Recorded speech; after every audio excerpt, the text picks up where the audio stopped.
What's happening, guys? Sam Adams here, and welcome to a brand new episode of Caffeinate today for March the 5th of 2019. My name is Samuel Adams, and welcome to today's show. I hope that this one does find you well, and of course, for those that are brand new to the program, this is a daily gaming news podcast where I bring you the hottest gaming news from around the industry, and I pack it up in one tight, neat little package for you to enjoy. And today, we have more information about the Xbox Maverick, which is the code name for a brand new digital-only current generation Xbox One that is apparently going to be launching this May. We'll talk more about that report from Windows Central, which was, without a doubt, the biggest news story of the day. On top of that, the Vivendi story with Ubisoft continues with the reveal that Vivendi has sold the remaining Ubisoft shares, pretty much freeing up the company from any kind of control, which of course they were going for about a year and a half ago. Days Gone has a 30-hour campaign, but reportedly it is going to be 20% cutscenes. We'll talk more about that and what that very well could mean for Days Gone, which of course is one of the spring's biggest PlayStation exclusive games. Origin has a brand new EA publisher sale going on right now. We'll talk about some pretty good deals for you. And of course, to round out today's show, we always have some discussions around some pretty humorous topics, and the internet has reacted to Sonic's movie design. We'll talk more about that and what I personally think about the little blue devil himself. But that's pretty much today's show, and again, if you are brand new, welcome on in. I do hope you enjoy what you find. But without further ado, let's go ahead and dive into the hottest gaming news of the day. First off, the Xbox Maverick console will be named Xbox One S All Digital Edition, and pre-orders begin in April of 2019, according to the sources over there for Windows Central. First detail by Brad Sams of Thurrott.com, Microsoft has been experimenting with a diskless Xbox One S console codenamed Xbox Maverick with a launch window thought to be around Q1 2019. According to our sources, they say, we now know a little bit more about the timing and the marketing name of this intriguing new console. Microsoft is reportedly set to call the diskless Maverick console the Xbox One S All Digital Edition, with pre-orders aiming for mid-April 2019 and with general availability coming in early May of 2019. It looks as though it could be a near global simultaneous launch for almost all existing Xbox markets.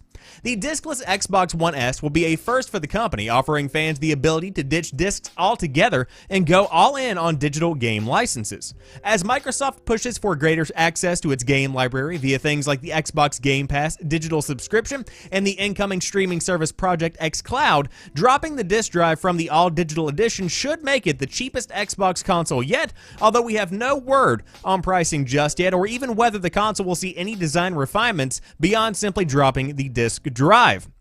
In addition to the diskless Xbox One S All Digital Edition, we have heard Microsoft may be gearing up to announce a Fortnite Edition console with a custom Fortnite design rather than a simple game bundle. It's unclear whether the Fortnite console will be a regular S or an X or a diskless version at this time, but of course they will update the post as they find out more information. So the question here is, will it be a 4K capable machine? Because as always with these sorts of rumors, they should be taken with a pinch of salt, but losing the disk drive puts a limit on the amount of 4K content that you can consume on Xbox, particularly outside of the USA where 4K digital video offerings are lacking compared to physical 4K Blu-ray discs. But going all digital brings benefits like preloading of games and instant refunds via the Microsoft account page. But whether or not the diskless future will extend to the rumored next-gen Xbox Anaconda and Lockhart Scarlet range consoles remains to be seen, but if the All Digital Edition does prove successful, it may tip Microsoft's hand. So that's pretty much what we know so far. And also to Dragon Newlight, I appreciate those bits, my friend. Welcome on in. What we know so far is that you do have an Xbox One S console that is reportedly going to be completely and totally digital. And this is a fantastic idea because of where Xbox and Microsoft are right now in terms of digital streaming services and also digital content availability. Back whenever the Xbox One first launched, to have a digital-only console made literally no sense because everybody was very disc-oriented towards the beginning of this generation of consoles, so it wouldn't have worked back then. But since then, as the article does mention, you have stuff like Game Pass making waves in the industry, both on PC and on Xbox, really bringing the subscription-based concept into the limelight and really convincing people that a subscription service like Game Pass might be the way to go in the future. And it definitely is turning heads without a doubt. So to have no disc drive on an Xbox One is not necessarily as limiting as it was back in the day. Now, of course, if you do buy digital games, you are still going to be subject to likely higher pricing depending on what kind of game you're buying, because this is one of the biggest issues that people had back when Sony tried their hand at a digital-only console, or at least a handheld, with the PSP Go. I was one of the early adopters of the PSP Go. For those that don't know, it was pretty much a digital-only version of the PSP that had slightly better graphics in a way because of the screen and the type of pixel density that the screen itself had, if I remember correctly. But the big issue is that when you could go to GameStop and pick up a Gran Turismo game, for example, for $8, the game itself was still $20, $30, $40 over there on the PSP store with PlayStation, store accessibility.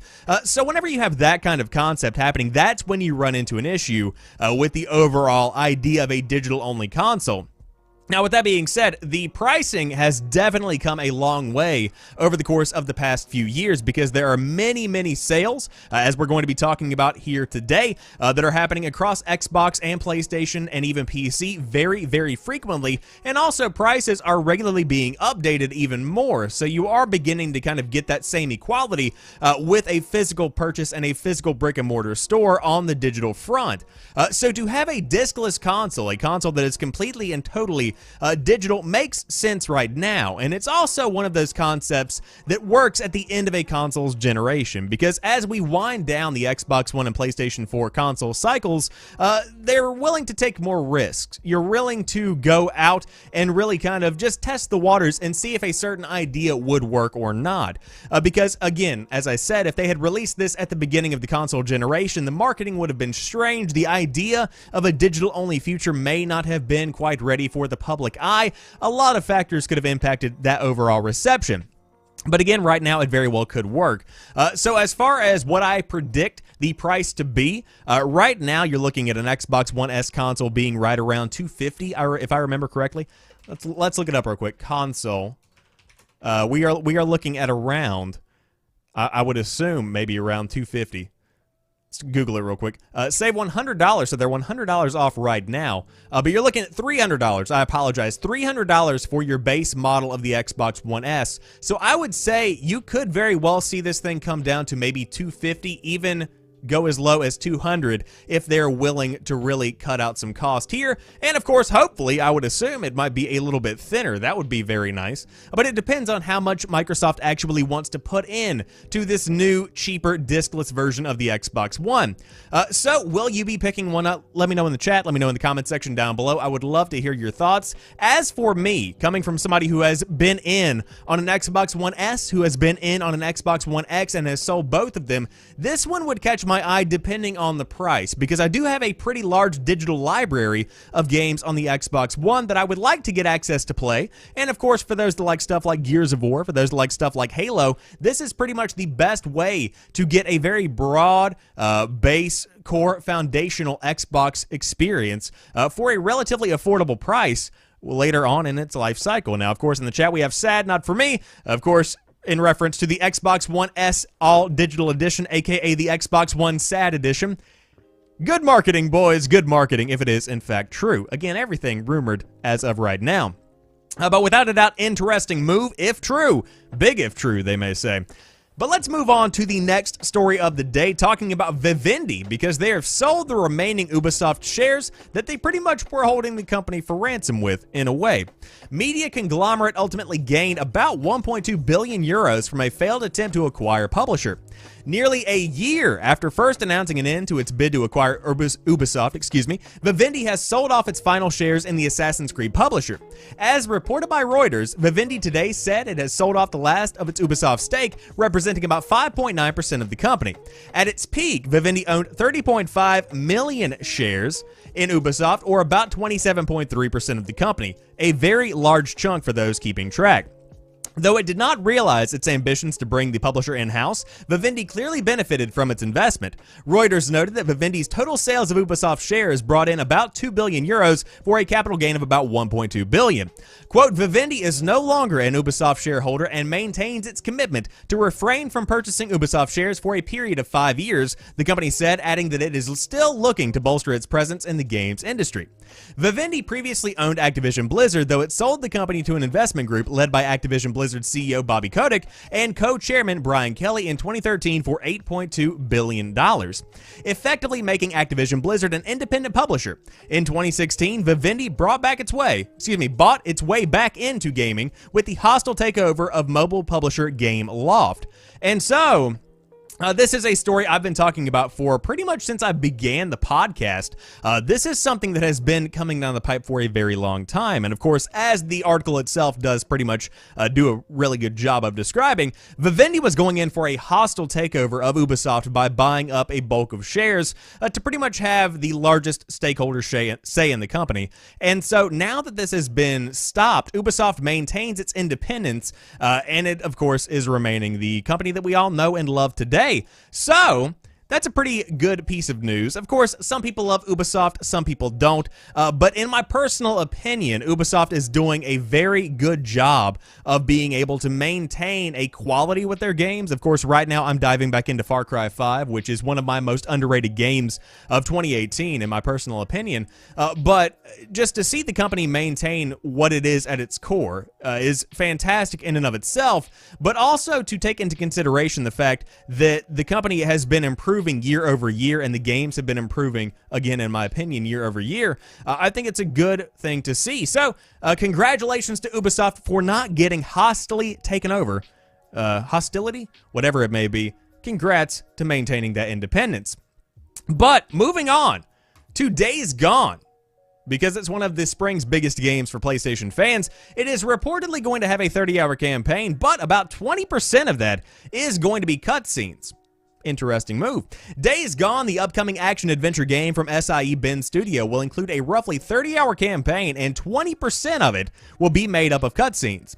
Initially reported by German outlet GameReactor.dk, Bend claims the game's main story will take roughly 30 hours to complete, an estimate previously reported by Game Informer. However, Bend has also reportedly stated that there are about 6 hours of cinematics in the game, meaning they should constitute about 20% of the overall campaign. This 6-hour estimate was later confirmed on Twitter by Sam Witwer, who portrays the game's protagonist, Deacon St. John. And of course, there's plenty of coverage out there on IGN and other sources for Days Gone, but very interesting to hear that 20% of the game is probably going to be cutscenes, and I think that it could possibly work with this game. Now, to take a step back, a 30-hour campaign is not small by any stretch of the imagination, but it's not exactly a Red Dead Redemption 2-esque kind of experience, because you do have a lot to do within Days Gone. Of course, many side missions, many various story campaigns, whatnot, but again, 30 hours, not really breaking any kind of records here. And so for 6 hours of that to be devoted to cutscenes, I have to say that if this story is not good, Days Gone is not going to do that well. Whenever you have that big a portion of your game, again, 20% devoted to cutscenes entirely, that's when you're running the risk of the story being disappointing and therefore being a disappointing game overall. Now, as for me, and I've said this on Twitter, since the game has begun to pick up a bit more traction as we do near release, I do believe Days Gone very well could be an underrated game for 2018, one that is overshadowed by a lot of big releases around it that doesn't get the recognition that it does deserve. But overall, very excited to see what the future of Bend Studio holds, and on top of that, what we are looking at with Days Gone. Again, a lot of potential with this game. They just have to reach out and take it, because there is a lot that can be done overall. But we'll see what happens when the game does launch in just a couple of weeks, April the 26th of 2019, again, exclusively to the PlayStation 4. Maybe that delay paid off. We'll have to see what happens. But again, Days Gone very well could be a pretty big win. Now let's talk about a good sale coming to a PC near you. Origin's EA Publisher Sale includes steep discounts on Battlefield 5, The Sims 4, and more. Now I am in no way affiliated with the sale, with Origin, with anything like that. This is not a hashtag ad. I just wanted to let you know that you can get some pretty solid deals. A little over 1 month ago, the Sims 4 Anniversary Sale dropped prices on the base game and various expansion packs. If you were hoping other EA titles might go on sale, you are in luck. Origin's EA Publisher Sale is live and includes discounts on most of the company's recent games. In the US, the base version of Battlefield 5 is $29.99. Again, there is no season pass. Every update, every DLC pack, every new weapon is free for Battlefield 5. So hey, for $30, that is a pretty good steal, and the game is gorgeous on top of that, if I do say so myself. FIFA 19 is $19.79. Star Wars Battlefront 2 is $5.99, and Titanfall 2 is $7.50. If you missed out on the last Sims sale, the Sims 4 Standard Edition is actually cheaper this time around at just $4.79, and a few expansions are also discounted for The Sims as well, including seasons and cats for $20 a pop. But of course, you can dive in and check out the entire list of discounts right now over on Origin if you did want to dive into it. A good many good sales going on right now. You have an Ubisoft sale over on the PlayStation 4 as well as on the PC client. Unsure if that's on Xbox. Did not take the time to check. But again, some pretty good deals there. I saw a Far Cry bundle as well if you are looking to get a pretty big swath of Far Cry games that have come out over the past few years. But overall, fantastic time to go back and check out some of last year's biggest hits, or even a couple of years back, because hey, Anthem didn't exactly perform as well as people thought. Maybe you're not into that game. Maybe Fortnite's getting stale, or Apex Legends may be getting a little bit too full of hackers for you, which is something that's happening right now. So hey, go ahead and dive in, check out some of these brand new deals. Again, Battlefront 2, a game that has changed drastically since launch, for $5.99 may very well be worth your time. And again, be like Steffi, pick up a lot of stuff, because hey, if there's one thing we all need, it's more stuff in our backlogs. Absolutely. Now let's move on to the final discussion of the day. The internet and Sonic's creator have reacted to Sonic's movie design. We now live in a post-Sonic the Hedgehog movie render world. Sonic the Hedgehog does not resemble a hedgehog in the slightest, and I'd argue, the author says, he is more recognizable because of it. He's a blue ball with spikes on his head, skinny legs, conjoined eyeballs, and sneakers. It sounds like me. In the upcoming Sonic movie, he probably looks like this, and this, again, is a Sonic the Hedgehog render, which is, for some reason, off-putting to me. Very strange. I don't like it, the author says, and neither did a lot of the internet. In fact, Sonic creator Yuji Naka, I believe that's how you say that name, took to Twitter to explain exactly what he didn't like about the design. And again, that's in a language I don't know. But the translated tweet reads, "I feel like, with the Sonic here, visually the important thing to look at is the head and the body ratio and the roundness of the abdomen. I wonder if they couldn't have balanced them a little bit better. These images of Sonic aren't coming officially from the movie making source. I think it's possible they're being strategically leaked, though getting people talking about it because it's bad can't be good for Sonic's existing IP." He continued, "Well, there's also the possibility this is a fan-made, even so, I'd still prefer if they put some gloves on him. Seeing him barehanded is quite a shock. I love the fact that he used the term shock. Thank you, Naka," the author says. "I also find seeing him barehanded to be a shock. Now on to the jokes." And of course, there are plenty of jokes coming about the new appearance of Sonic. But what I want to talk about is the fact that Sonic the Hedgehog, at least the render that we're seeing today leaked on Twitter, could very well be fixed relatively easily if you do consider just making his eyes a bit bigger. Now, this is something that I saw on Twitter thanks to Tom Marks over here. If you literally take the original image that was leaked from the film style guide and you make the eyes a little bit more traditional, where it is kind of a goggle-shaped pair of eyeballs, there's nothing wrong with this render. I really don't think that this is going to be that big of a deal if they change just a couple of things about it. Very interesting for the author of the Kotaku article to point out that, hey, this very well could be a strategic leak, and you could be seeing some changes made before the film actually does hit theaters. But overall, interesting nonetheless to see the leak of the brand new Sonic appearance in the game, or at least in the brand new movie. In the game, I mean, we're still looking okay. But again, you guys will have to let me know what you think. Also, delicious picture of nachos posted by Graham Boyd over there on Twitter if you did want to check it out. Also, Linkblood, hey, how you doing? So again, if you do want to check out what Sonic is bringing to the table so far, then by all means, you could check it out for yourself over there on Twitter, over there on Facebook, over there on pretty much everywhere, because tons and tons and tons of people are beginning to discuss what we have here with this brand new render of Sonic. My God, that is nightmare fuel in a nutshell.